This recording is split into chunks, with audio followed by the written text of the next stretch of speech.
பேராசிரியர் ராம ஸ்ரீனிவாசனுடைய வீடியோ தான் தினமும் ஆல்மோஸ்ட் எவ்ரிடே காலையில் அவருடைய வீடியோ வந்து தக் லைஃப் வீடியோ எடிட்ஸ் வந்துடும். அந்த தக் லைஃப்பில் அவர் அன்னைக்கு எப்படி திராவிடத்தை எதிர்த்திருக்கிறார் அப்படிங்கிறதோட தான் என்னுடைய ஒவ்வொரு நாளுடைய பொழுதும் வந்து துவங்குவது வழக்கம். நீங்கள் எல்லாருமே இதை பார்த்துருப்பீங்க. நிறைய வீடியோஸ் ரீல்ஸாக ஷார்ட்ஸாக யூடியூப்பில் இன்ஸ்டாகிராமில் ரொம்ப பாப்புலராக இருக்குது. எனக்கு ஒரு எக்ஸ்ட்ரா பெனிஃபிட் அவரோட டீமில் இருந்தே அது வந்து வாட்ஸ்அப்கே வந்துடுறதுனால பேராசிரியர் ராம ஸ்ரீனிவாசனை நான் உங்களுக்கு அறிமுகப்படுத்த வேண்டியதில் உங்கள் எல்லாருக்குமே தெரியும். என்ன மாதிரியே நீங்களும் எல்லாருமே அவருடைய ஷார்ட்ஸ் அண்ட் வீடியோஸை பார்த்துட்டு இருப்பீங்க. இதே சிரித்த முகம் மாறாமல் அழகான எவ்வளவு கேள்வியை குறுக்கா மறுக்கா திருச்சி கேட்டாலும் சிரித்த முகத்தோட இன்முகத்தோடையே பதிலளிக்கக்கூடியவர். சிலர்கிட்டலாம் கேள்வி கேட்டால் உடனே முகம் மாறிவிடும். எந்த முகமுமே மாறாமல் ஆனால் பதில் மட்டும் பன்மடங்கு ஷார்ப்பாக வேகமாக வரக்கூடியது பேராசிரியர் திரு ராம ஸ்ரீனிவாசனுடைய வழக்கம். அவர் ஒரு பேராசிரியர். அவர் வந்து பல்கலைக்கழகத்தில் பல ஆய்வுக்குழுக்களில் உறுப்பினராக பணியாற்றியுள்ளார். பல கட்டுரைகள் எழுதியுள்ளார். அதெல்லாம் நமக்கு நிறைய தெரிஞ்ச விஷயம். கற்றறிந்தவர். அவருடைய நாவன்மையால் பேச்சு திறமையால் ரொம்ப அழகான பல பதில்களை பல விஷயங்களுக்கான நமக்கான புரிதல்களை கூட ஏற்படுத்தி இருக்கக்கூடியவர் பேராசிரியர் ராம ஸ்ரீனிவாசன். அவர்களுடைய களப்பணி அளப்பரியது. அதை ஓரிரு வார்த்தைகளில் அடக்கவே முடியாது. அவ்வளோ பெரிய பணிகளை அவர்கள் செய்திருக்கிறார்கள். அவர் பாரதிய ஜனதா கட்சியின் மாநில பொதுச் செயலாளர். இப்பொழுது பேராசிரியர் ராம ஸ்ரீனிவாசன் அவர்கள் நம்மிடையே உரையாற்றுவார்கள்.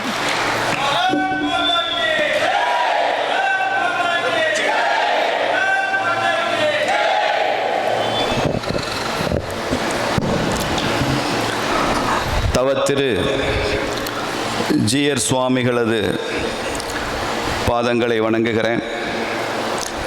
தர்மரக்ஷண சமிதி அமைப்பினுடைய மாநில பொறுப்பாளர்கள், மாவட்ட பொறுப்பாளர்கள், மண்டல பொறுப்பாளர்கள், அதில் மிக தீவிரமாக பங்கெடுத்து பணியாற்றுகிற சகோதர சகோதரிகள், உங்கள் அனைவருக்கும் எனது வணக்கங்களை தெரிவித்துக் கொள்கிறேன்.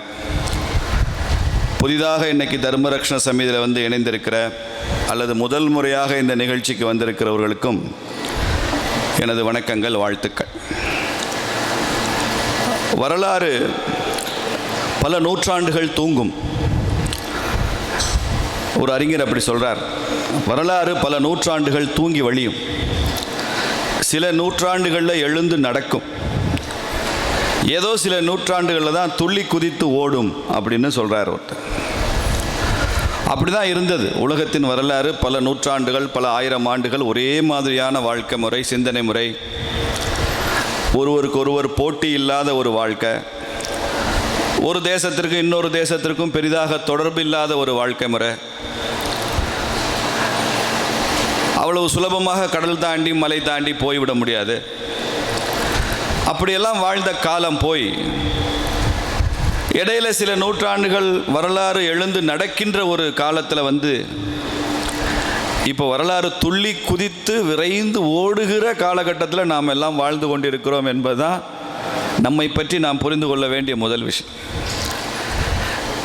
நேற்று இருந்த மாதிரி இன்றைக்கு இல்லை. எங்கள் அப்பா அம்மாவும் வாழ்ந்த தமிழ்நாடு இப்போ இல்லை. என் தாத்தா வாழ்ந்த பாரத நாடு இப்போ இல்லை. என் முப்பாட்டனார் காலத்தில் இருந்த என் ஊர் இன்றைக்கி அப்படி இல்லை. ஏதோ ஊரில் கட்டிடங்கள் வந்திருக்கு, வீடுகள் வந்திருக்கு, கடைவீதி வந்திருக்கு, ஒரு சினிமா தியேட்டர் வந்திருக்கு, மருத்துவமனை வந்திருக்கு. மாத்திரமல்ல, மக்களது ஆட்டிடியூடு, அவங்களுடைய மனோபாவமே மாறி இருக்கிறது. அதனால் எங்கே பார்த்தாலும் ஒரு பெரிய சவாலான சூழலில் தான் தர்மரக்ஷண சமிதி மாதிரி அமைப்புகள் தேவைப்படுகிறது. கலியுகம் எப்படி இருக்கும் என்பதை பற்றி பாகவதத்தில் சொல்லப்பட்டிருக்கிறது என்று சொல்வார்கள். கலியினுடைய குணங்கள் என்ன, கலிகாலம்னா எப்படி இருக்கும். அந்த பாகவதத்தில் கலியை பற்றி சொல்லும்போது திருடர்கள்லாம் ராஜா ஆகிடுவான் கலிகளை அப்படின்னு சொல்லப்பட்டிருக்குன்னு சொல்கிறாங்க. திருடர்கள்லாம் ராஜா ஆகிடுவான். ராஜாவே திருடனாக இருக்கான், அது வேற. என்ன சிரிக்கிறீங்க, ஏன் சிரிக்கிறீங்கன்னு தெரியல எனக்கு. திருடர்கள் ராஜா ஆகிடுவாங்க. நல்லா பேசுகிறவனை அறிவாளின்னு மக்கள் நினைப்பாங்க அப்படின்னு பாகவதத்தில் சொல்லப்பட்டிருக்கு. நல்ல பேச்சாளராக ஒருத்தர் பேசிவிட்டார்னா அவரை பெரிய அறிவாளி அப்படின்னு நினைப்பாங்க மக்கள், தப்பாக நினைப்பாங்க. இப்போ என்னை கூட அறிமுகப்படுத்தும் போது ஒரு சிறந்த அறிவாளின்னு சொன்னாங்கல்ல அக்கா, ஏன்னா நான் நல்லா பேசுவேன், அதனால் ஒரு அறிவாளியாக தான் இருக்க முடியும். தங்கத்துக்கு மரியாதை வரும், கோல்டு, இதெல்லாம் கலியில் இருக்குது. இந்த மாதிரி நிறைய சொல்லிக்கிட்டே போகிறாங்க கலிகாலம் எப்படி இருக்கும்.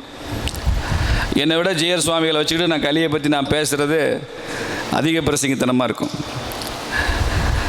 ஆனால் அதில் முக்கியமான ஒரு கருத்து சொல்லப்பட்டிருக்கு. கலிகாலத்தில் தர்மத்தை பற்றி பேசுபவர்களும் தர்மத்தை பாதுகாக்க உழைப்பவர்களும் மிகவும் சிரமப்படுவாங்க அப்படின்னு சொல்லியிருக்கு. தர்மம் ரொம்ப கஷ்டப்படும், அதுதான் கலியினுடைய அடையாளம் தான். தர்மம் ரொம்ப கஷ்டப்படும்ன்றதான் கலியோட அடையாளமே. அந்த அளவுக்கு ஒரு சூழல் மோசமாக மாறிவிடும். ஆனாலும் கூட இந்த தர்மத்தை காப்பாற்றுவதற்கு மிகப்பெரிய மக்கள் சக்தி இயங்கும் என்றும் சொல்லப்பட்டிருக்கிறது. அந்த சக்தி தான் நீங்கள் என்றும் கலியில் சொல்லப்பட்டிருக்கு, பாகவத புராணத்தில் சொல்லப்பட்டு. ஒரு காலத்தில் சத்திய யுகம்னு ஒன்று இருந்துதான். அந்த சத்திய யுகத்தில் எல்லாருமே நல்லவங்களாக இருந்தாங்களாம். எல்லாரும் நல்லவங்க தான், கெட்டதுன்னே ஒன்று இல்லை. ஒப்பிட்டு பார்த்துக்கிறது கூட கெட்டதுன்னே ஒன்று கிடையாது. எல்லாம் நல்ல குணங்கள், எல்லோரும் நல்லது, உண்மை தான் பேசுவாங்க. ஏன்னா பொய்ன்னு ஒன்று இருந்தால் தானே ஒப்பிட்டு பார்க்க முடியும். பொய்னா என்னன்னு தெரியாது அவங்களுக்கு.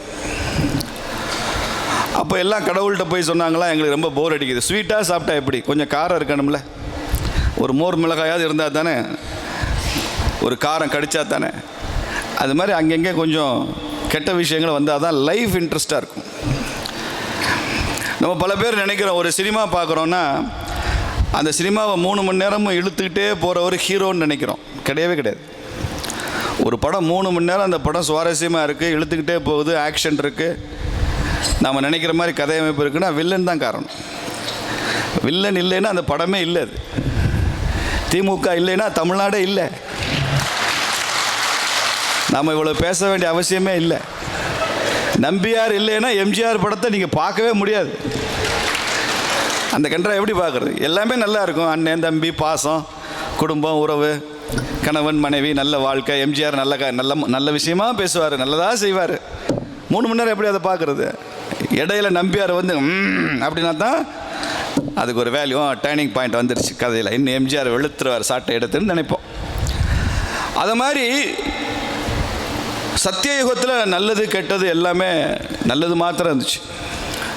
அதுக்கு அடுத்த யுகம் என்ன? திரேதாயுகம். திரேதாயுகத்தில் என்ன பண்ணாராம் பகவான்? நல்லதையும் கெட்டதையும் பக்கத்தில் கொண்டு வந்துட்டாராம். பூலோகத்துக்கு வந்துருச்சு நல்லதும் கெட்டதும். சத்தியயுகத்தில் நல்லது தனி லோகம், கெட்டது தனி லோகம், எங்கேயும் இருந்திருக்கலாம். அடுத்த யுகத்தில் ராமாயண காலம், திரேதாயுகம், நல்லதும் கெட்டதும் பூமிக்கே வந்துடுத்து. இங்கே அயோத்தியில் ராமன், இலங்கையில்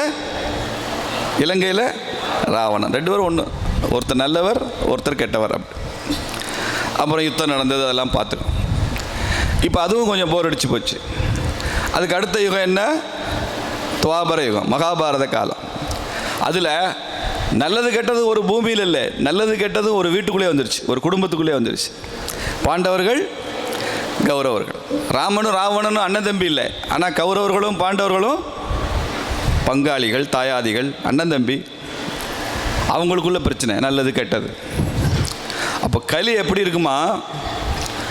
நல்லது கெட்டது ஒரு குடும்பத்துக்குள்ளே இல்லை, நல்லதும் கெட்டது ஒரு மனுஷனுக்குள்ளே வந்துடும். அப்படி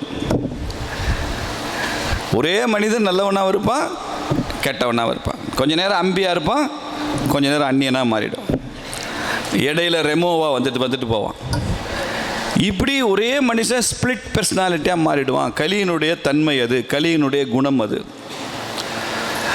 இதை ஏன் சொல்கிறேன் என்றால், இந்த மாதிரி சவால்கள் ஒரு 2-3 யுகங்களுக்கு முன்னால் இருந்த ஞானிகளுக்கோ மகான்களுக்கோ ஆச்சாரியார்களுக்கோ கூட இந்த மாதிரி சவால்கள் இருந்திருக்காது. இன்னைக்கு அப்படி இருக்கிறது ரொம்ப கஷ்டம். அப்படிப்பட்ட சவால்கள் நிறைந்த இடத்துல தான் நாம் வேலை செஞ்சிட்ருக்கோம். நம்ம கான்டெக்ஸ்ட் என்னன்னு தெரியாமல் நம்ம வேலை செஞ்சிட்ருக்கக்கூடாது. நாடு முழுக்க பக்தி இருக்குது. தமிழ்நாட்டில் பக்தி ரொம்ப அதிகம்.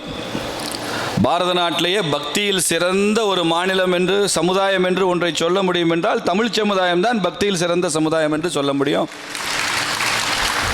தமிழ் மொழியே பக்தி இலக்கியம், பக்தி மொழின்னு தான் பிரிச்சிருக்காங்க. ஆங்கிலம் என்பது வர்த்தக மொழி, தமிழ் என்பது பக்தி மொழியாகத்தான் உலகளவிலே கிளாசிஃபை பண்ணியிருக்கிறாங்க. இந்த மொழிக்கு அவ்வளவு ஆளுமை இருக்குது, பக்தியில் ஆளுமை இருக்குது. நாயன்மார்களும் ஆழ்வார்களும் சமயக்குறவர்களும் எவ்வளவோ பக்தி இலக்கியங்களை பாடி பாடி உருகி உருகி இந்த பக்தியை, தமிழை வளர்த்துருக்கிறாங்க. வேறு எந்த தேசத்திலும் இல்லாத அளவிற்கு 48,000 கோவில்கள் இருக்கிற ஒரு மாநிலம் தமிழ்நாடு மாத்திரம்தான் சொன்னால் ஆச்சரியமாக இருக்கும். 48,000 கோயில்கள் இருக்குது தமிழ்நாட்டில். பக்கத்தில் உள்ள கேரளாவில் இல்லை, ஆந்திராவில் இல்லை, கர்நாடகாவில் இல்லை. 48,000 கோயில், அவ்வளோ பக்தி. விபூதி குங்குமம் இட்டுக்கொள்ளாமல் காலையில் நான் சாப்பிட்றது இல்லைன்னு இருக்கிறவங்கள நீங்கள் தமிழ்நாட்டில் தான் பார்க்க முடியும். விபூதி வச்சுக்காமல் நான் சாப்பிட மாட்டேன், குங்குமம் வச்சுக்காமல் வெளியில் போக மாட்டேன். தமிழ்நாட்டில் அதிகம். இப்போ நாம் பழனி போகிற பாதையில் இந்த மண்டபம் இருக்குது. நீங்கள் தைப்பூச அந்த காலகட்டத்தில் பாத யாத்திரை போகிறவங்கள பார்த்தீங்கன்னா ஆயிரக்கணக்கில், லட்சக்கணக்கில் காவடி எடுத்துகிட்டு போவான், நடந்து போவான், சுடுற வெயிலில் செருப்பு இல்லாமல் போவான். இந்த தோள்பட்டையில் ஒரு குழந்தை, இந்த தோள்பட்டையில் ஒரு குழந்தை, 2 குழந்தைய தூக்கி சுமந்துட்டு போவான். அவன் நடக்கிறதே கஷ்டம், 2 குழந்தையும் சுமந்துட்டு போவான். என்ன பக்தி! காலெல்லாம் வீங்கி போகும், காலில் கொப்பளம் வந்துடும். தன்னை வரித்து கொள்வதுதான் பக்தி என்பதில் தமிழர்களுக்கு ஒரு பெரிய நம்பிக்கை உண்டு. அவ்வளோ பக்தி. இதை மாதிரி பார்க்க முடியாது. தீக்குழி இறங்குவான், அக்னி செட்டி எடுத்து ஆடுவான், அலகு குத்திக்குவான், காவடி எடுப்பான், தலையை மொட்டையடிச்சுக்குவான். என்ன பக்தி! அப்படிப்பட்ட அந்த பக்தியை நாம் எப்படி மடைமாற்றம் செய்ய வேண்டும் என்பதுதான் இன்னைக்கு தர்மரக்ஷண சமிதியினுடைய பணி. ஒரு பெரிய விஞ்ஞானி சொல்றார், ஆற்றலை ஆக்கவோ அழிக்கவோ முடியாது. Energy can neither be created nor be destroyed. ஆனால் அதை ஒரு வடிவத்திலிருந்து இன்னொரு வடிவத்திற்கு மாற்ற முடியும். It can be transferred to one form to another form. இன்னைக்கு நம்முடைய முன்னால் இருக்கிற தர்மரக்ஷண சமிதிக்கு முன்னால் இருக்கிற பெரிய சவால் என்ன? இந்த நாட்டில் ஆயிரக்கணக்கான ஆன்மீக அமைப்பு இருக்கு. 1001வது தர்மரக்ஷண சமிதி ஆரம்பிச்சிருக்கிறோமா? நமது மூத்தோர்கள், நமது மகான்கள் அதற்காக ஆரம்பிச்சிருக்காங்க. ஏற்கனவே 1000 இருக்குப்பா, போதாது, அதனால் 1001 அப்படி ஆரம்பிச்சிருக்காங்களா? இல்லை. ஏற்கனவே இருக்கிற 1000ம் ஹிந்து பக்தியை வளர்க்கிற அமைப்புகள், ஆன்மீக அமைப்புகள். இந்த பாரம்பரியத்தை தொட்டு தொடரும் பட்டு போகாத ஒரு பாரம்பரியத்தை கொண்டு செல்கிற அமைப்புகள் அந்த அமைப்புகள்லாம். வணக்கத்திற்குரிய மகான்கள், போற்றுதலுக்குரிய சன்னியாசிகள், ஆன்மீக பேரொளிகள் அதை வழிநடத்துகிறார்கள். மகிழ்ச்சி தான், அதெல்லாம் இந்து பக்தி.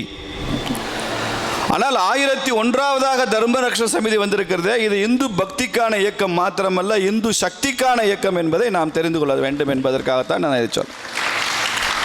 இது இந்து சக்திக்கான ஒரு அடிப்படை தான் தர்மரக்ஷண சமிதி. அதனால இட் இஸ் யூனிக், இது தனித்தன்மை வாய்ந்தது. அதனால் இந்து பக்தின்னு என்ன, இந்து சக்தின்னு என்ன, அதை விளக்குறதுக்கு தான் இந்த நிகழ்ச்சியை. இந்து பக்தியில் என்ன தோணும்? நீ ஏன் கோயிலுக்கு போகிற? என் பையனுக்கு உடம்பு சரியில்லை, அம்மன் கோயிலில் வேண்டிக்கிட்டு இருக்கேன், வாரம் வாரம் செவ்வாய் வெள்ளியில் வந்து அம்மனுக்கு மஞ்சள் தண்ணி ஊற்றுறேன்னு வேண்டிக்கிட்டு இருக்கேன், பையன் சரியாயிட்டான், அதனால் வேண்டுதலை நிறைவேற்ற போகிறேன், எனக்கு வேலை கிடைக்கணும், என் பிள்ளைக்கு கல்யாணம் ஆகுன்றதுக்காக எலுமிச்சை விளக்கு போடுறேன், நவகிரக கோயில்களுக்கு போயிட்டு வரேன், வேண்டுதலை நிறைவேற்றுறதுக்கு தான் பாத யாத்திரை போகிறேன், கோயிலுக்கு போய் அர்ச்சனை பண்ணுறேன், குலதெய்வம் கோயிலுக்கு போகிறேன். இந்த இந்து பக்தியில் ஏதோ ஒரு இடத்துல எனக்கு இது வேண்டும், இது நடக்கணும், எனக்கு என்ன கிடைக்கும், என் தொழில் வளரணும், என் கல்வி வளரணும், எனக்கு வேலை கிடைக்கணும், எனக்கு உடல்நலம் சரியாகணும், எனக்குன்னா என் குடும்பத்தில் உள்ளவங்களுக்கு சொல்கிறேன். இப்படி ஏதோ ஒன்று நான் நல்லா இருக்கணும், நான் நல்லா இருக்கணும், நான் நல்லா இருக்கணும். நாம் செய்கிற அந்த பிரார்த்தனை, வழிபாடு முறைகள்லாம் இருக்கே, இதெல்லாம் இந்து பக்தி. இதெல்லாம் இந்து பக்தி. நான் நல்லா இருக்கணும், நான் நல்லா இருக்கணும், என் குடும்பம் நல்லா இருக்கணும். அப்படி தான் நம்ம எல்லோரும் சாமி கும்பிட்றோம், அப்படி தான் கோயிலுக்கு போகிறோம். நான் உட்பட நானும் அப்படி தான் போகிறேன், பிரிச்சே பார்க்கக்கூடாது, நானும் அப்படி தான். அப்போ இந்து சக்தினா என்ன? நான் நல்லா இருக்கணும், நான் நல்லா இருக்கணும், நான் நல்லா இருக்கணும்ல, என் சமுதாயம் நல்லா இருக்கணும், என் தேசம் நல்லா இருக்கணும்னு நினைக்கிறோம் இல்லை, அதற்கான பிரார்த்தனை, அதற்கான வழிமுறை, அதற்கான சம்பிரதாயங்கள், இதுதான் இந்து சக்திங்க. நான் நல்லா இருக்கணும்னு நினைச்சா இந்து பக்தி, நாம் சமுதாயமாக நாம் நன்றாக இருக்க வேண்டும் என்று நினைத்தால் அது இந்து சக்தி. அந்த இந்து சக்தி வேண்டும்ன்றது தான். ஏன்னா சமுதாயம் இல்லாமல் தனிப்பட்டு நானோ என் குடும்பமோ நன்றாக இருந்து விட முடியாது. அதை எப்படி கொண்டு செலுத்துறது? தனிப்பட்ட முறையில் ஜம்மு காஷ்மீரில் பண்டிட்ஸ்ன்னு சொல்கிற இந்துக்கள் பல 100 வருஷமாக கோல வச்சுனாங்க. அவன் நல்லா இருந்தான், அவன் குடும்பம் நல்லா இருந்தது. காஷ்மீரில் ஆயிரக்கணக்கான ஆலயங்கள் இருந்தன. காஷ்மீர் பள்ளத்தாக்கே ஒரு காலத்தில் கஷ்யப்ப முனிவர் அவர் பேரில் வந்தது தான் காஷ்மீர். என்னாச்சு? வாழவே முடியாது. அங்கிருந்து கிளம்பி அகதிகளாக வந்து எங்கே வேணாலும் இந்தியாவில் இருக்கணும், இல்லை டெல்லியில் அகதிகள் முகாம்களை வந்து இருக்க வேண்டும் என்ற சூழல் அவனுக்கு ஏன் உருவாச்சு? காஷ்மீரில் இருந்த இந்துக்களுக்கு ஏன் உருவாச்சு? அவனுக்கு இந்து பக்தி இல்லையா? இல்லை வைஷ்ணவ தேவி கோவிலில் வைஷ்ணவ தேவியினுடைய அருளும் ஆசியும் குறைஞ்சி போச்சா? வைஷ்ணவ தேவியினுடைய பவர் குறைஞ்சி போச்சா? இவன் வழிபட்டு வந்த ஆயிரக்கணக்கான ஆலயங்களுடைய பவர், சாமியோட பவர் குறைஞ்சிருச்சா? இல்லை. இந்து பக்தியை நோக்கித்தான் அவன் போனானே தவிர இந்து சக்தியை நோக்கி அவன் சிந்தையை செலுத்தவில்லை. தன்னை சுற்றிலும் மதம் மாற்றம் நடக்கும்போது அதை பற்றி இவன் என்னன்னு கூட கேட்கல. எப்படி இருக்கும்? எப்படி இருக்கும்? வணக்கத்திற்குரிய ஜீயர் சுவாமிகள் இருக்காங்க மன்னார்குடியில். ஜீயர் சுவாமிகள் வணக்கத்திற்குரியவர், மரியாதைக்குரியவர், போற்றுதலுக்குரியவர். ஆனால் அவர் ஜீயர் மடத்தை சுற்றியும் அது இந்த மடத்தை கொண்டாடுகிற கூட்டம் இருக்கணும்ல. நாளைக்கு எல்லாம் சுற்றி உள்ளவெல்லாம் மதம் மாற்றம் ஆயிட்டான், அப்புறம் என்ன ஜீயர் யார் மதிப்பான்? நமது ஆச்சாரிகளுக்கு என்ன முக்கியத்துவம் இருக்கும்? அதோ வேடிக்கை பொருள் மாதிரி பார்ப்பான். நமஸ்காரம் பண்ணுவானா? அந்த மடம் அங்கே இருக்கக்கூடாதுன்னு நினைப்பான். உலகத்திலேயே மிகப்பெரிய இந்து கோவில் எங்கே இருக்குது தெரியுமா உங்களுக்கு? உலகத்திலேயே மிகப்பெரிய இந்து கோயில் விஷ்ணு கோவில். அது எங்கே இருக்குது? எங்கே இருக்கு? கம்போடியாவில் இருக்கு. அங்கோர் வாட், சோழ மன்னன் காலத்தில் கட்டினது விஷ்ணு கோவில் தான். உலகத்திலே மிகப்பெரிய கோயிலுங்க, கற்பனையே பண்ண முடியாது. நாம் திருவண்ணாமலையும் ராமேஸ்வரமும் மீனாட்சி அம்மனும் இதெல்லாம் பெரிய பெரிய கோயில்களில் மலைத்து போய் நிற்போம். இதை மாதிரி 10 மடங்கு பெருசு. அதெல்லாம் உலகத்தின் பெரிய கோவில். இன்றைக்கி உலகத்தின் பெரிய கோவிலில், விஷ்ணு கோவிலில் பூஜை இல்லை, புனஸ்காரம் இல்லை, பண்டிகைகள் இல்லை, விழாக்கள் இல்லை, கொண்டாட்டம் இல்லை, விரதம் இருக்கிறவன் இல்லை. இங்கே மார்கழி மாதம் வைகுண்ட ஏகாதேசி இங்கே போகிற பெருமாள் கோயில் அதெல்லாம் இங்கே இல்லை. ஏன் இல்லை? உலகத்தின் மிகப்பெரிய கோவிலை கட்ட தெரிந்தவர்களுக்கு காலம் காலமாக அந்த கோவிலை கொண்டாடுகிற கூட்டம் அங்கே இருக்க வேண்டும் என்ற எண்ணம் இல்லாத காரணத்தினால்தான் அந்த பொலிவிழந்து போச்சு. இதைத்தான் தர்மரக்ஷண சமிதி நாம் வலியுறுத்துகிறோம். கோவில் முக்கியம், அதை விட அதிக முக்கியம் அந்த கோவிலை கொண்டாடுகிற கூட்டம் இருக்க வேண்டும் என்பது அதை விட முக்கியம். கோவிலை கொண்டாடுற கூட்டம் இல்லாத இடத்துல கோவிலை வச்சிருந்தா ரொம்ப நாளைக்கு நிலைக்காது. அது அதை கொண்டு செலுத்த முடியாது. இது என் கோயில், என் தர்மம், என் வாழ்க்கை முறை என்ற உணர்வில்லாத ஒரு கூட்டத்தை வைத்துக்கொண்டு எப்படி ஆட்சி நடக்கும்? சேலத்தில் ஸ்ரீராமபிரான் ராமச்சந்திர மூர்த்தி அவருடைய உருவப்படத்தை வச்சு அதை என்னெல்லாம் அவமரியாதை பண்ணணுமோ பண்ணி சேலத்தில் ஊர்வலமாக போனாங்க திராவிடர் கழகம். அப்போ கருணாநிதி தான் முதலமைச்சராக இருந்தார். அவர் தான் இதெல்லாம் அனுமதிக்க முடியும், அனுமதித்தார். அப்போ சேலம் ராமசுவாமின்னு ஒரு பெரியவர் அங்கே, அவர் அந்த காலத்து இந்து முன்னணி மாதிரி, இந்து முன்னணி ஆரம்பிக்காத காலங்களில் இந்துக்களுக்குன்னு ஒரு அமைப்பு வச்சு பணி செய்து கொண்டிருந்தார். அவர் ஒரு பொதுநல வழக்கு தொடுத்தார். இந்த மாதிரி ராமபிரானுடைய திருவுருவப்படத்தை அவமானப்படுத்தி இந்துக்களுடைய மத உணர்வை புண்படுத்திட்டாங்க. நம்ம கான்ஸ்டியூஷன் படி மத உணர்வை புண்படுத்துறது தண்டனைக்குரிய குற்றம். அப்படி நீதிமன்றத்தில் வழக்கு போட்டால் நீதியரசர் அந்த வழக்கை கேட்க கூட தயாராக இல்லை. ஏன் தெரியுமா? நீதியரசர் ஒரு எதிர்கேள்வி கேட்டார். ராமபிரானை இழிவுபடுத்தி நடந்த ஊர்வலம் பகலில் நடந்ததா இரவில் நடந்ததா? பகலில் நடந்தது. எங்கேயோ ஒதுக்குப்புறமாக ரகசியமாக நடந்ததா, இல்லை எல்லோரும் பார்க்குற பொது வெளியில் இல்லை, எல்லோரும் பார்க்குற மாதிரி கடை வீதி வழியாகத்தான், மெயின் ரோட்டில் தான், முக்கிய சாலை வழியாகத்தான் நடந்தது. ஒருவேளை அந்த ஊர்வலத்தை நடத்தியவர்கள் ஆயிரக்கணக்கில் வந்திருந்து மிக பிரம்மாண்டமாக நடத்தினார்களா? அதெல்லாம் ஒன்றும் இல்லை. ஊர்வலத்தை நடத்தினவங்க ஒரு 10-20 பேர் தான் இருக்கும். ஒருவேளை ஊர்வலத்தை வேடிக்கை பார்த்தவர்கள் 10-20 பேர் இருக்குமோ? இல்லை, ஊர்வலத்தை வேடிக்கை பார்த்தவங்க 10,000 பேர் பார்த்தாங்க. கடை வீதியிலேருந்தெல்லாம் பார்த்தான், வீடுகள்லேருந்தெல்லாம் பார்த்தான். நீதியரசர் எளிமையாக ஒரு கேள்வி கேட்டார். தன் மத உணர்வு புண்படுத்தப்பட்டது அப்படி நினைக்கிற ஒரு 10,000 பேர் வெறும் 10 பேர் நடக்கிற ஊர்வலத்தை எப்படி அனுமதிச்சிருப்பான்? எப்படி அனுமதிச்சான்? ஏன் அந்த இடத்துல ஒருத்தன் கூட வந்து இது தப்புன்னு சொல்லலை? ஒருத்தன் கூட ஏன் சாலையில் விழுந்து படுத்துக்கிட்டு இந்த ஊர்வலத்தை நான் நடத்த அனுமதிக்க மாட்டேன்னு ஏன் ஒருத்தன் ரோடு மறியல் பண்ணலை? ஒரு எட்டு நீ வச்சு பாடுறா, என்ன ஆகுதுன்னு பாருன்னு ஏன் ஒருத்தனும் தட்டி கேட்கல? யாருமே எதுவும் கேட்கல. காவல்துறை பாதுகாப்பு கூட இல்லாமல் ஊர்வலம் போயிட்டு இருக்கு. அதனால மத உணர்வு புண்படுத்தப்பட்டதுன்னு சொல்ல முடியாது, நான் ஏற்க மாட்டேன்னு தள்ளுபடி பண்ணிட்டாருங்க. அவர் செய்தது சரி என்று சொல்லுவேன்.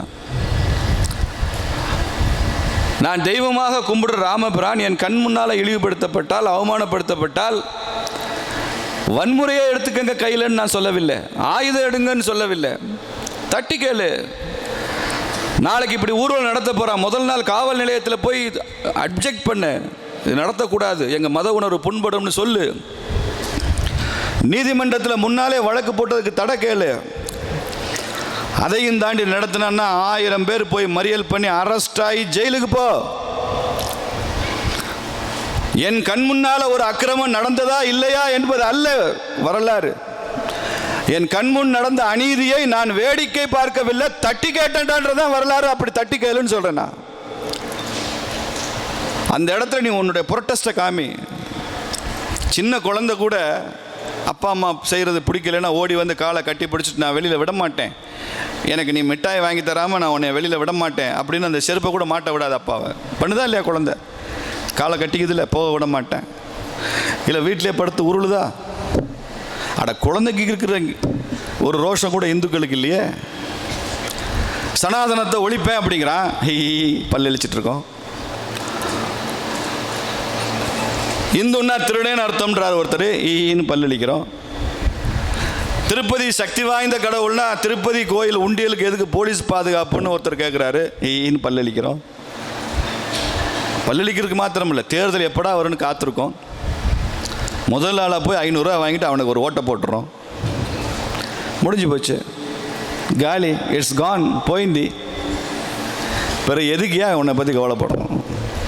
பிறகு எதுக்கு அவன் தர்மத்தை பற்றி கவலைப்படணும், நம்ம பற்றி கவலைப்படணும், நம்ம கோயில்களை பற்றி அவன் கவலைப்படணும்? 500 ரூபா கொடுத்தா ஓட்டு போட போகிறேன். தமிழ்நாட்டில் உள்ள இந்துக்கள் 50-60 வருஷமாக சாராயத்துக்கு ஓட்டு போட்டிருக்கான், பணத்துக்கு ஓட்டு போட்டிருக்கான், கட்சிக்கு ஓட்டு போட்டிருக்கான், சின்னத்துக்கு ஓட்டு போட்டிருக்கான், சினிமா நடிகனுக்கு ஓட்டு போட்டிருக்கான், தலைவனுக்கு ஓட்டு போட்டிருக்கான். இதுதான் நடந்திருக்கு தமிழ்நாட்டில். இப்படி கட்சிக்கும் சின்னத்துக்கும் டாஸ்மாகுக்கும் பணத்துக்கும் தலைவனுக்கும் சினிமாக்காரனுக்கும் ஓட்டு போடுற இந்த இந்துக்கள் ஒரே ஒரு தேர்தலில் இந்துவா ஓட்டு போட்டு பாரு, அதுக்கப்புறம் இந்த நிலைமை எப்படி மாறுந்துப்பாரு. ஏன் போட மாட்டியா நீ? ஒரு தேர்தலில் போடு, இந்துவா ஓட்டு போடு, ஒரு தேர்தலில் போடு. தேர்தல் நேரத்தில் நீங்கள் இதெல்லாம் தர்மரக்ஷண சமிதி மக்கள்கிட்ட அதை சொல்லணும். Ultimately politics is everything. அரசியல் தான் எல்லாமே. இந்த கோயில் இங்கே கட்டணுமா வேணாமான்னு இன்னைக்கு தீர்மானிக்கிறது அரசியல். மன்னன் முந்தி காலத்து மாதிரி தெய்வம் கிடையாது. பல கோயில் தலபுராணங்களை பார்த்தா அந்த சுவாமியாக இங்கே வந்து சொல்லியிருப்பார், என்னைக்கு இங்கே ஆலயம் எடுத்து நீ வழிபடுவாயாக. அந்த மன்னன் கனவுல வந்து சொல்லியிருப்பார், நீ அப்படி கோவில் கட்டினீன்னா இந்த கோவிலுக்கு வழிபடுற மக்களுக்கு காசியில் போய் தீர்த்தமான புண்ணியம் கிடைக்கும், திருப்பதிக்கு போன புண்ணியம் கிடைக்கும், அப்படிலாம் சொல்லியிருப்பார். தெய்வத்தின் விருப்பத்தில் ஆலயம் எழுப்பினார்கள். இன்றைக்கி கலெக்டர் பெர்மிஷன் கொடுத்தா தான் கோயில் கட்ட முடியும். நம்ம கோயிலில் நாம் போய் வெள்ளை அடிக்கிறதுக்கு அரசாங்கம் அனுமதி கொடுக்கணும். நம்ம கோயிலில் நாம் கும்பாபிஷேகம் பண்ணுறதுக்கு அரசாங்கம் அனுமதி கொடுக்கணும்.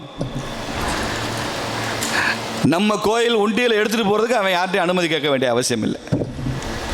உண்டியலை எடுத்துகிட்டு போகிறதுக்கு கவர்மெண்ட் நம்மகிட்ட கேட்க வேண்டிய அவசியமே இல்லை.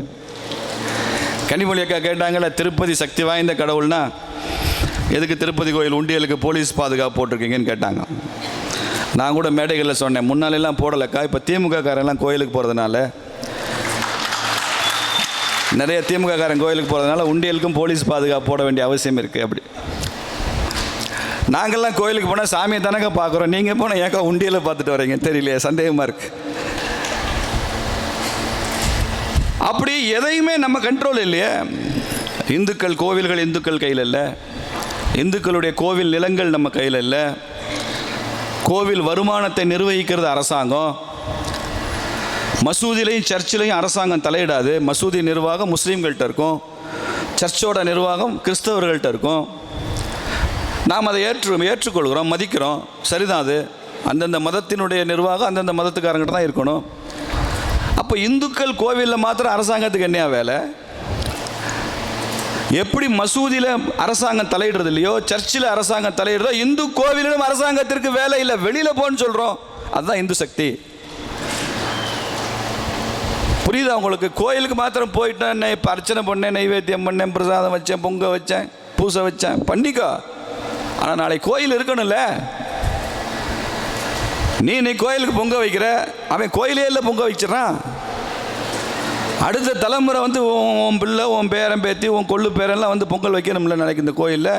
அன்னைக்கு கோயில் இருக்குமான்னு தெரியலையே, சாமி இருக்குமான்னு தெரியல, சாமியை தூக்கிட்டு போயிடுறான், எங்கேயோ கொண்டு போய் வைக்கிறான். நரேந்திர மோடி மாத்திரம் இந்த 10 ஆண்டுகளில் தமிழ்நாட்டிலிருந்து மாத்திரம் காணாமல் போன நூற்றுக்கணக்கான விக்கிரகங்களை திரும்ப கொண்டு வந்து சேர்த்திருக்கிறார் என்பதை இந்த இடத்துல நீங்கள் புரிந்து கொள்ள வேண்டும். மிகப்பெரிய நடராஜர் சிலை எங்கேயோ பிரான்ஸில் ஜெர்மனியிலிருந்தெல்லாம் கொண்டு கேட்டு வாங்கியது, எங்கள் ஊர்லேருந்து திருடு போனது, இதை நீங்கள் வைத்துக்கொள்ளக்கூடாதுலாம் கேட்டு வாங்கி கொண்டு வந்து கொடுத்துருக்காரு. எங்கே போனாலும் நம்ம நாட்டினுடைய சுவாமியினுடைய விக்கிரகங்கள் எங்கே இருந்தாலும் அதை திரும்பி கொண்டு வந்து கொடுத்து கொண்டிருக்கிறார். அப்படி தான் சத்ரபதி சிவாஜியினுடைய புலி நகம் வந்திருக்கு போன மாதம். அது இது வரைக்கும் லண்டனில் இருந்துச்சு. அதை கேட்டு வாங்கி கொண்டு வந்திருக்கிறார். இது எங்கள் மகாராஜா சத்ரபதி சிவாஜி அவர் பயன்படுத்தின புலி நகம். அதை வச்சு தான் அஃப்சல் கானை கொன்னார். அது எங்களுக்கு ப்ரெஸ்டிஜியஸ் சிம்பிள், கௌரவம் கொடுக்கணும்னு கேட்டு வாங்கிட்டு வந்திருக்கிறார். அதுதான் இந்து சக்தி. பக்திக்கு சக்திக்கு அதுதாங்க வித்தியாசம். நான் நல்லா இருக்கணும் மாத்திரம் யோசிச்சிங்கன்னா பக்தி. நாம நல்லா இருக்கணும், நாடு நல்லா இருக்கணும், சமுதாயம் நல்லா இருக்கணும், இந்த சமுதாயம் நீடித்து நிலை பெற்று தர்மத்தை காப்பாற்ற இருக்க வேண்டும் என்று நினைத்தால் அது இந்து சக்தி. அதற்கான வேலைகளில் தீர்மானத்தில் நம்ம போகணும். இந்த விழிப்புணர்வை உருவாக்கணும். நாம் இதை மக்களுக்கு சொல்லணும். நாகப்பட்டினம் போனீங்கன்னா ஏன்னா இந்த வருஷம் நெல் விளைச்சல்லாம் எப்படின்னா இருக்கும் அப்படி கேட்டு பார்த்தீங்கன்னு வச்சுங்க, தெரியல தம்பி, மேட்டூர் டேமில் எப்படி நிறையுது, எத்தனை அடி தண்ணி வருதுன்றதை பொறுத்து தான் இருக்குது. அவர் சொல்வார் 120 அடி தண்ணி தேங்கி நின்னால் நெல் போடலாமான்னு முடிவு பண்ணுவார். இல்லை இந்த வருஷம் மழை இல்லைங்க, 90 அடி தான் இருக்குது மேட்டூர் டேமில் தண்ணி, அதுக்கேற்ற மாதிரி முடிவு பண்ணுவாங்க. இப்போ பத்திரிகையில் எழுதுகிறான், இம்முறை 2 முறை மேட்டூர் அணை நீர்மட்டம் ததும்பி வழிந்து திறந்து விடப்பட்டதுனால நெல் சாகுபடி பரப்பளவு அதிகமாகிறது அப்படின்னு பத்திரிகையில் போட்டிருக்கான். அப்போது ஒரு விவசாயி எதை வைத்து கொண்டு நெல் பயிரிடுவதா வேண்டாமான்னு முடிவு பண்ணுறான்? மேட்டூர் அணையினுடைய நீர்மட்டத்தை வச்சு தான் முடிவு பண்ணுறான். அதே தான் அரசியல். ஒரு அரசியல்வாதி எதை வைத்து கொண்டு இந்துக்களை மதிப்பான்? ஒரு நீதிமன்றம் எதை வைத்து கொண்டு தீர்ப்பு எழுதும்? ஒரு பத்திரிகைக்காரன் எதை வைத்து கொண்டு பத்திரிகையில் எழுதுவான்? இந்துக்களினுடைய உணர்வு மட்டத்தை வைத்து கொண்டு தான் அவன் தீர்மானிப்பான். இந்துக்களுக்கு என்ன உணர்வு மட்டம் இருக்கு? அட இதை எழுதுனா பிரச்சனை ஆயிருமியா, இது எழுதுனா பிரச்சனை ஆயிடும். ஒரு சின்ன ஊர்ல முஸ்லீம்களுக்கு ஒரு பிரச்சனை, கிறிஸ்தவருக்கு ஒரு பிரச்சனை, அந்த அதிகாரி ஏதோ அந்த மசூதி விஷயத்திலோ சர்ச்சு விஷயத்திலையோ ஒரு தவறான முடிவு எடுத்துட்டாரு. மறுநாள் காலையில் 500 பேர் போய் நிற்கிற அந்த ஆஃபீஸரை கரோ பண்ணி உங்கள் பக்கம் நியாயம் இல்லைன்னு வாதாடுறான். அதிகாரி பயப்படுறாரு, காவல் நிலையம் பயப்படுது. தனக்கு வேண்டியதை சரி செய்து கொண்டு போக முடியுது அவங்களால. ஏன்னா உணர்வுள்ள சமுதாயம். நமக்கு ஒரு ஆபத்து வருகிறதுன்னு தெரியுது அவங்களுக்கு, உணர்வு இருக்குது அவங்களுக்கு. நம்ம ஊரில் ஒரு பிரச்சனை, யாரும் போகிறதில்லை. பிறகு எப்படி அந்த இன்ஸ்பெக்டர் இந்துக்களுக்கு மத உணர்வு வலிக்குதுன்னு அவர் ஏன் நினைக்க போகிறாரு? இதே திண்டுக்கல்லுங்க, நான் உங்களுக்கு ஒரு சம்பவம் சொல்கிறேன். நான் இப்போ ஆர்எஸ்எஸ்னுடைய மாவட்ட செயலாளராக இருந்தேன், ஜில்லா காரியோ திண்டுக்கல் மாவட்ட செயலாளர் 80களில். பழனியில் ஒரு பட்டிமன்றம் நடத்தினான் திராவிடர் கழகத்தில் இருந்தேன். என்ன பட்டிமன்றம் தெரியுமா? ஆபாசத்தில் வெஞ்சி நிற்பது ராமாயணமா மகாபாரதமா, இதுதான் பட்டிமன்றம். நாம் ஆர்எஸ்எஸ் இந்து முன்னணியிலேருந்து கலெக்டரை பார்த்தோம், எஸ்பியை பார்த்தோம், பழனியிலேருந்து திண்டுக்கல் போனோம். அப்போ மனு கொடுத்தோம், இந்த மாதிரி நடத்தக்கூடாது, ஒரு மதத்தை குறிவைத்து இழிவுபடுத்தக்கூடாது, ஆபாசத்தில் விஞ்சி நிற்பது ராமாயணமா மகாபாரதமான்னு சொல்லக்கூடாது. அப்போ இந்த எஸ்பி என்ன சொன்னார், சார் இது ஜனநாயக நாடு சார், இந்த மாதிரி கருத்து சொல்கிற உரிமை அவங்களுக்கு இருக்குது சார், சொல்லலாம் தாராளமாக சார், நீங்கள் வேணால் ஒன்று பண்ணுங்கள், உங்களுக்கும் அனுமதி தர்றேன், அடுத்த வாரம் ஒரு நிகழ்ச்சி நடத்தி ஆபாசம் என்பதே ராமாயணத்திலும் மகாபாரதத்திலும் இல்லை அப்படின்னு நீங்கள் ஒரு கூட்டம் நடத்துங்க அப்படின்னு சொன்னார். நாங்கள் சொல்கிறோம் திருப்பி சார் இது என்ன நடத்த அனுமதிச்சுட்டு அப்புறம் மறுபடியும் நீ நடத்துன்னு சொன்னேன். இல்லை, நான் ஜனநாயகபூர்வமாக நடப்பேன், அவனையும் அனுமதிக்கிறேன், உங்களையும் அனுமதிக்கிறேன், இதை தாண்டி செய்ய முடியாது. ஜனநாயக நாடு, பேச்சுரிமை இருக்குது, யார் வேணாலும் கருத்து சொல்லலாம். அவர் கருத்து அவங்க சொல்கிறாங்க, அதை வேணும் கேட்கணும்னு நினைக்கிறவன் போய் கேட்க போகிறான், கேட்காதவன் போயிட்டு போகிறான், அவ்வளோதானே. அதுவும் அவங்க ஒரு அரங்கத்துக்குள்ளே நடத்துகிறாங்க. அரங்கம்னா ஒரு மைதானம், 4 பக்கம் காம்பவுண்ட் சோர்லாம் இருக்கும், பொது வெளியில் கடை வீதியில் இல்லை, ஒரு மைதானத்துக்குள்ளே நடத்துகிறாங்க. விரும்புகிறவன் தானே சார் போகிறான். நாங்கள் சொன்னோம், இல்லை அப்படி அந்த நிகழ்ச்சி நடத்தும் போதே நாங்கள் வெளியில் நின்று ஆர்ப்பாட்டம் செய்வோம்னு சொன்னோம். அந்த எஸ்பி சொன்னார், நீங்கள் அதை செய்யுங்க, அதுக்கும் நான் பெர்மிஷன் தரேன்னார். ரொம்ப புத்திசாலியான எஸ்பி. நீங்கள் அதுக்கு ஆர்ப்பாட்டம் பண்ணுங்கள், ஒரு 500 மீட்டர் தள்ளி நின்று பண்ணுங்கள், கோஷம் போடுறதுனா போட்டுங்க, அதுக்கும் நான் பெர்மிஷன் தர்றேன்.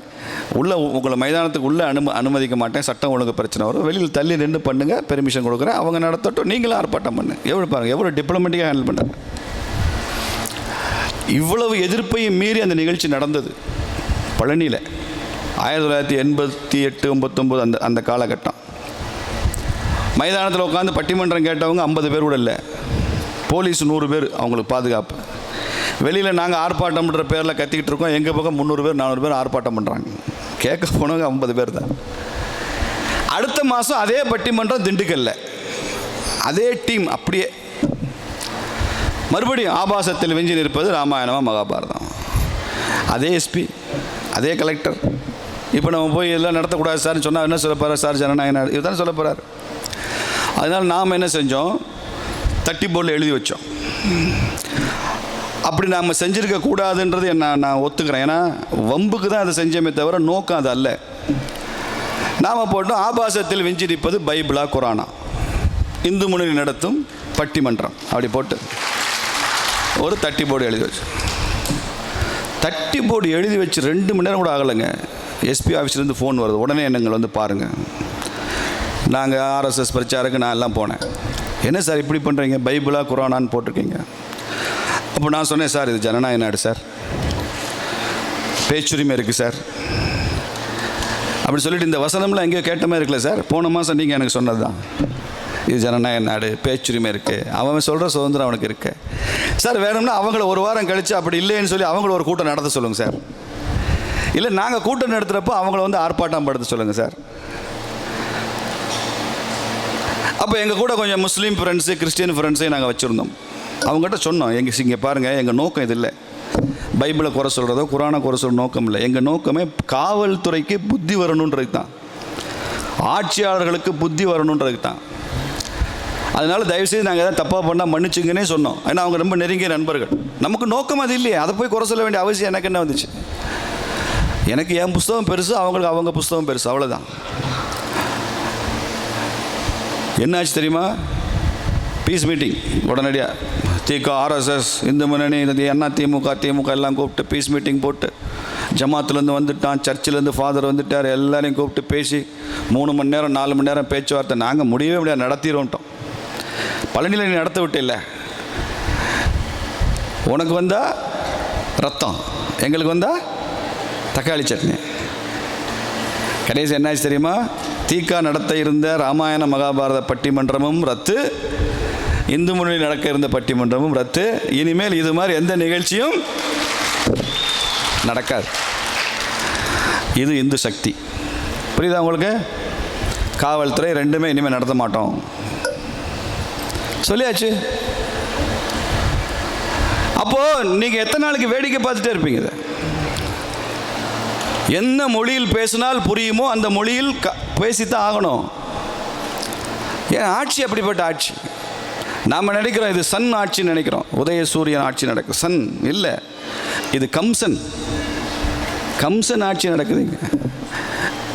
கம்சன் ஆட்சியை ஜெயிப்பதற்கு கிருஷ்ண பரமாத்மா தான் வரணும். இப்போ கிருஷ்ண பரமாத்மா வரமாட்டார்.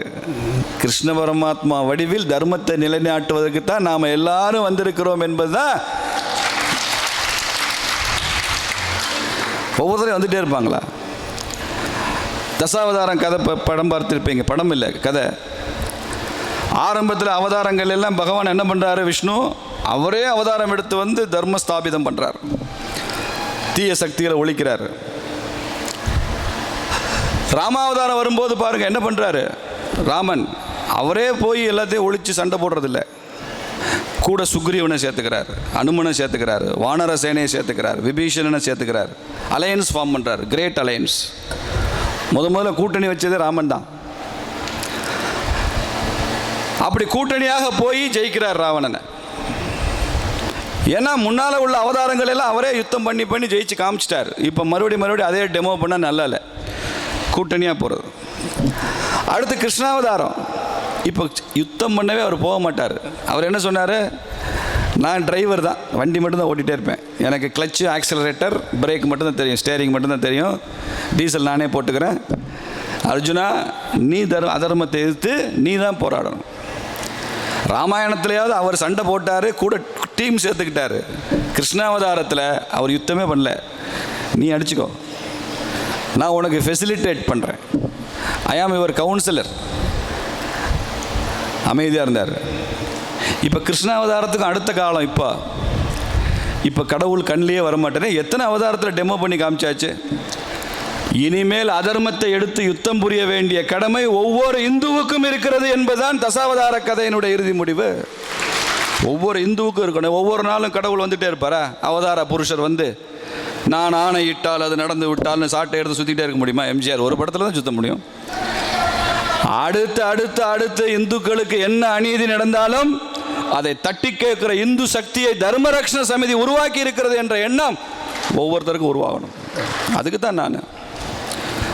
அப்படி இல்லைன்னா கோயிலுக்கு போகிறது, இதெல்லாம் பண்ணுறது, பூஜை பண்ணுறது, இதெல்லாம் ரிச்சுவல், எம்டி ரிச்சுவல், வெத்து சடங்கு. அதுக்கு நீங்கள் பண்ணுறதுக்கு பண்ணாமல் கூட இருங்க. இந்த மாதிரி வெற்றி சடங்கு இல்லை. என் கண் முன்னால் கோவில்கள் இப்படி பொலி விழுந்து நிற்கும், கோவிலில் அரசாங்கம் தலையிடும், கோவிலில் என்ன வேணாலும் பண்ண முடியும் அரசாங்கத்தினால என்ற நிலைமை நான் வேடிக்கை பார்ப்பதற்கல்ல இந்து. என் கண் முன்னால் என் மத நம்பிக்கைகளை காயப்படுத்தி பேசுவாங்க, என் கண் முன்னால் என் ஆன்மீகத்தை அவமானப்படுத்துவாங்க, என் கண் முன்னால் கடவுளை நம்புறவன் முட்டாள்னு சொல்லுவான் ஒருத்தன். இதை வேடிக்கை பார்க்கறதுக்கு இல்லை இந்து. என் கண் முன்னால் மதமாற்றம் நடக்கும். என் கண் முன்னால் இந்துவாக இருந்தவனை வேற்று மதத்துக்கு மாற்றுவாங்க. ஆசை காட்டியோ அச்சுறுத்தியோ அவனுடைய பலவீனத்தை பயன்படுத்தியோ மதமாற்றம் செய்வாங்க. இதை வேடிக்கை பார்த்துக்கிறதுக்குள்ள இந்து.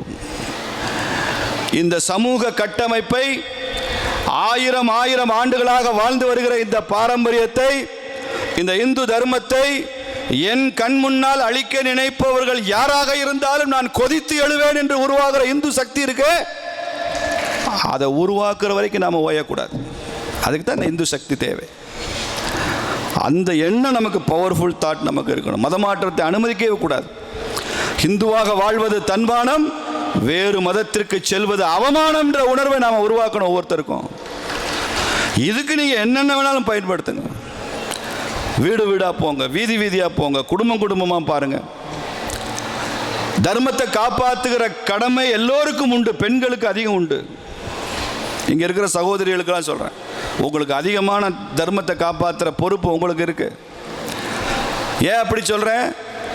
எங்கே தர்மம் பாதிக்கப்படுகிறதோ அங்கே முதல்ல கஷ்டப்படுறது பெண்கள் தான். இஸ்லாமிய படையெடுப்பு வந்தது, முகமதியர்கள் படையெடுப்பு வந்தது, அவனுடைய முதல் டார்கெட் நம்ம பெண்கள் தான். நீங்கள் திரைன்னு ஒரு நாவல் இருக்குது, அதை வாசித்து பாருங்கள், எப்படியெல்லாம் கொடுமை நடந்தது.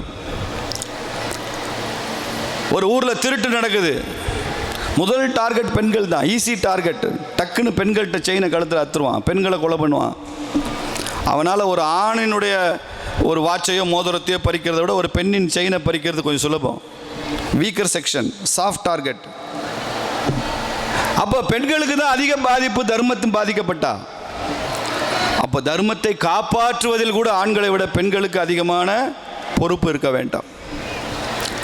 அந்த எண்ணம் நமக்கு இருக்கணும்.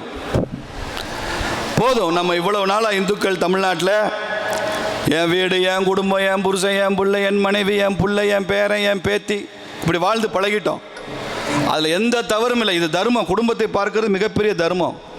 பிள்ளை குட்டி பெற்றுக்கிறது பெரிய தர்மம். கல்யாணம் பண்ணிக்கிறது பெரிய தர்மம். அப்பா அம்மாவை பார்க்கறது பெரிய தர்மம். ஆச்சாரியார்களையும் மகான்களையும் போற்றுவது பெரிய தர்மம். அதெல்லாம் செய்யணும். ஆனால் அதை தாண்டி இந்த இந்து தர்மத்தை காப்பாற்ற வேண்டிய தர்மமும் நமக்கு இருக்கிறது என்ற எண்ணத்தை நாம் உருவாக்கி கொண்டு தான் இன்று மாலையில் நாம் இங்கேருந்து போகணும். அதைத்தான் இந்து சக்தி என்று சொல்கிறோம். இந்த இந்து சக்தி நமக்கு தேவை. எல்லாத்தையுமே சமூக கோணத்துடன் சிந்திக்கிற ஒரு ஆற்றல் நமக்கு தேவை. ஜாதிகளையெல்லாம் பயன்படுத்துங்க. எல்லா ஜாதியும் உள்ளே கொண்டு வாங்க. அவர் என்ன சமுதாயமோ, நீ நாடார் தான், நீ தேவர் தான், நீ யாதவ் தான், நீ நாயுடு தான், நீ பிள்ளைமார் தான், நீ பட்டியல் சமுதாயம் தான், நீ பிராமணன் தான், அந்தந்த ஜாதி அடையாளத்தை போற்றுவோம். ஒவ்வொருவருக்கும் ஒரு வாழ்க்கை முறை இருக்குது, திருமண முறை இருக்குது, ஒவ்வொருத்தருக்கும் குடும்பத்தில் பல்வேறு வகையான அமைப்புகள் இருக்குது. அது எல்லாத்தையும் கொண்டாடுவோம். எல்லா சமுதாயம் உயர்ந்தது தான். ஆனால் இந்த அடையாளத்தோடு கூட நாம் அனைவரும் இந்த ஜாதியையும் கடந்து நாம் இந்து என்ற எண்ணம் நமக்கு இருக்க வேண்டும் என்பதை அவர்களுக்கு வலியுறுத்தி சொல்லணும்ல. ஒவ்வொருத்தருக்கும் ஒரு ஜாதி இருக்குது, உண்மைதான். ஆனால் அதையும் தாண்டி நான் இந்து அப்படிங்கிற உணர்வு இருக்கணும். அந்த உணர்வை உருவாக்கணும். நீ உன் ஜாதியையும் மதி, ஹிந்துன்ற உணர்வையும் மதிக்கணும். இதை செய்யணும். எல்லா ஜாதிய தலைவர்களும் ஒன்று சேர்க்கணும். அவங்ககிட்ட இதெல்லாம் பேசணும். நம்ம தர்மத்துக்கு ஆபத்து வருது, நம்ம இந்து மதத்துக்கு ஒரு ஆபத்து இருக்குது, நம்ம இப்படியே விட்டுக்கிட்டு இருந்தால் நல்லா இருக்காது, நம்ம உணர்வுகள் புண்படுத்தப்படும். அப்போ என்ன செய்யணும்? ஜனநாயக ரீதியில், ஜனநாயக நாட்டில் ஜனநாயகபூர்வமாக எல்லாம் பண்ணணும். இங்கே வன்முறைக்கோ ஆவேசத்துக்கோ வெறும் கொதிப்புக்கோ ரத்த கொதிப்புக்கெல்லாம் இங்கே இடமில்லை. பத்திரிகைகளில் இந்த செய்தி வரணும். நம்ம கருத்து ஊடகங்களை வெளிப்படணும். சமூக ஊடகங்கள் இந்த கருத்தை சொல்லணும். இந்து ஒற்றுமையை வலியுறுத்தணும். ஆனால் எந்த இடத்துலையுமே மதவெறிக்கோ இன்னொரு மதத்தின் மீதான காழ்ப்புணர்ச்சிக்கோ இடமே இல்லை. பல பேர் அதை தப்பாக பண்ணுறான். ஏதாவது ஒரு கமெண்ட், இன்னொரு மதத்தை பற்றி நெகட்டிவ் கமெண்ட்டு, அன்றைக்கி ராத்திரியே போலீஸ் வந்து தூக்கிட்டு போயிடுது. உனக்கு அது வேலை இல்லை. நம்ம தர்ம ரட்சண சமிதிக்கு அந்த வேலையே இல்லை. இந்துக்களை ஒற்றுமைப்படுத்துவதும் தர்மத்தை பற்றி எடுத்து சொல்வதும் இந்த தர்மத்தினுடைய ஆபத்துகளை சொல்கிறது தான் நமக்கு வேலையை தவிர, தேவையில்லாத முகநூல் பதிவு, சமூக ஊடக பதிவு போட்டுட்டு வழக்குகளை வரவேற்று கொண்டு இருக்கக்கூடாது. அதை பற்றி நாம் யோசிக்கவே வேண்டாம். கிறிஸ்டியன்ஸ்டையும் முஸ்லீம்ஸ்டையும் நாம் பாடம் கற்றுக்கொள்ள வேண்டிய நிறையா இருக்குது. அவங்களுக்கு இருக்கிற அந்த ஆன்மீக உணர்வும் சமய உணர்வும் நமக்கும் வர வேண்டும் என்பது தான் இந்து சக்திக்கான அடிப்படையை. நமக்கும் அந்த உணர்வு இருக்கணும். நமக்கும் அந்த ஒற்றுமை உணர்வு இருக்கணும். நமக்கு ஓட்டு போடும்போது நான் இந்து என்ற எண்ணம் உருவாகணும். அல்டிமேட்டாக அரசியல்வாதி ஓட்டுக்கு தான் பயப்படுவான். இப்போ உங்கள்கிட்டலாம் வந்து பாண்டவர்கள் நல்லவங்களா கௌரவர்கள் நல்லவங்களான்னு கேட்டால் நீங்கள் என்ன சொல்லுவீங்க? என்ன சொல்லுவீங்க? தர்ம ரட்சண சமிதியில் பாண்டவர்கள் நல்லவங்களா கௌரவர்கள் நல்லவங்களா? என்ன சார் வாயை திறக்க மாட்டேங்கிறீங்க? பாண்டவர்கள் நல்லவங்கன்னு சொல்கிறீங்க. நான் அரசியல்வாதி. என்கிட்ட வந்து இப்போ கௌரவர்கள் நல்லவங்களா பாண்டவர்கள் நல்லவங்களான்னா நான் கௌரவர்கள் தான் நல்லவங்கன்னு சொல்லுவேன். ஏன்னா இவங்ககிட்ட 100 ஓட்டு இருக்குது, அவங்ககிட்ட 5 ஓட்டு தான் இருக்குது. உடனே தர்ம ரட்சண சமிதிக்கு சொல்லுவீங்க, அவங்ககிட்ட 5 ஓட்டு இருக்கலான்னே, பட் இவங்க கூட தானே கிருஷ்ண பரமாத்மா இருக்கார் பாண்டவர்களோட அப்படின்னு கேட்பீங்க. கிருஷ்ணருக்கு ஓட்டு இல்லை. அவர் நினச்சா அவரை மேனிப்புலேட் பண்ணி கூட பூத் கேப்சரிங் பண்ணி கூட ஜெயிக்க வைக்க முடியும். ஆனால் அவர் பண்ண மாட்டேங்கிறாரு. அவர் இருந்த காலத்தில் பண்ணார், இப்போ பண்ணுறதில்ல. அவர் கௌரவருக்கு 100 ஓட்டு இருக்க, 100 ஓட்டு அப்படியே மொத்தமாக விழுத. அவனுக்குள்ளே ஒரு இண்டி புள்ளி வச்ச அலையன்ஸ் மாதிரி அது ஒரு அலையன்ஸ் உருவாகுது. நம்மகிட்ட 5 ஓட்டு தானே இருக்குது. தர்மத்தின் பக்கம் 5 ஓட்டு தானே இருக்குது. அதர்மத்தின் பக்கம் 100 ஓட்டு இருக்கு. அப்போ அரசியல்வாதிக்கு புரிகிற மொழி ஓட்டு. ஜனநாயகம்ன்றதே it's a game of numbers. அது தெரிஞ்சுக்கோங்க. For the people, by the people, of the people, புடலங்கா புண்ணாக்கு எதுவும் கிடையாதுங்க. நம்பர் இருந்தால் ஜனநாயகம் அரசியல். நம்பர் கேமில் தோற்று போயிட்டேன்னா உனக்கு எதிர்காலம் கிடையாது. அவ்வளோதான். Number game. 3 பிள்ளை 4 பிள்ளைன்னு தலைமுறை 5 பிள்ளை 8 பிள்ளைன்னு பெற்றுக்கிட்டேன்னா நீ ஜெயிப்ப. 2 பிள்ளை ஒத்த பிள்ளை நோ பிள்ளை இப்படிலாம் வச்சேன்னா போச்சு, எதிர்காலம் கிடையாது. நம்பர் தான். பிள்ளை பெற்றுக்கிற ஜாதி தான் ஜெயிக்கும். பிள்ளை பெற்றுக்கிற மதம் தான் ஜெயிக்கும். பிள்ளை பெற்றுக்கிறது தான் தர்மம். யூதர்கள் மக்கள் தொகை 0.6% கூடுது. பாலஸ்தீனர்களுடைய மக்கள் தொகை 4.2% கூடுது ஒவ்வொரு வருஷம். எவன் ஜெயிப்பான்னு சொல்லுங்க, 50 வருஷம் கழிச்சு எவன் இருப்பான்னு சொல்லுங்க. முதல்ல யூத இனமே இருக்குமான்னு தெரியல. இன்றைக்கி பவர்ஃபுல்லாக இருக்கான், ஸ்ட்ராங்காக இருக்கான், மிலிட்ரி பவர்லாம் இருக்குது. அல்டிமேட்டாக ஹியூமன் பவர், ஹெட் கவுண்ட், அப்படி பல இடங்களில் நம்பர் ரொம்ப முக்கியம், நம்பர் கேம். அதனால் இன்றைக்கி அரசியல்வாதி எல்லாம் வாயை மூடிட்டு இருக்கான், கம்முன்னு இருக்கான். இந்துக்களுக்கு ஒரு பிரச்சனை, வாயை திறக்கிறது இல்லை, உம்முன்னு இருப்பான். ஏன்டா வாயை திறக்க மாட்டேங்கிறேன்? No no no. வாயை திறக்காதவனுக்கு அவனை வாயை திறக்க வைக்கிறதுக்கு ஒரு டெக்னிக் இருக்குது. நீங்கள் வாய்க்குள்ளே விரலை விட்டாலும் அவனை திறக்க முடியாது. சின்ன டெக்னிக்கு என்னென்னு சொல்லுவீங்களா? அவனை வாயை திறக்க வைக்கிறதுக்கு ஒரு சின்ன டெக்னிக் இருக்குது. என்ன டெக்னிக்கு? மூக்கை பிடிங்க, வாயை திறந்துடும். கொஞ்ச நேரம் மூக்கை டப்புன்னு அமுக்குங்க, அப்போ வாயை திறந்து மூச்சு விட்டுருவான். இன்றைக்கி திமுகவாக இருக்கலாம், கம்யூனிஸ்டாக இருக்கலாம், காங்கிரஸாக இருக்கலாம், இந்துக்கள் விஷயத்தில் வாயை திறக்க மாட்டேங்கிறான். தேர்தல் வரும்போது ஓட்டு போடுறப்ப மூக்கப்படி அவன் இந்துக்களுக்கு ஆதரவாக பேசுகிறானா இல்லையான்னு பாரு. மூக்கப்படி வாயை திறப்பான்.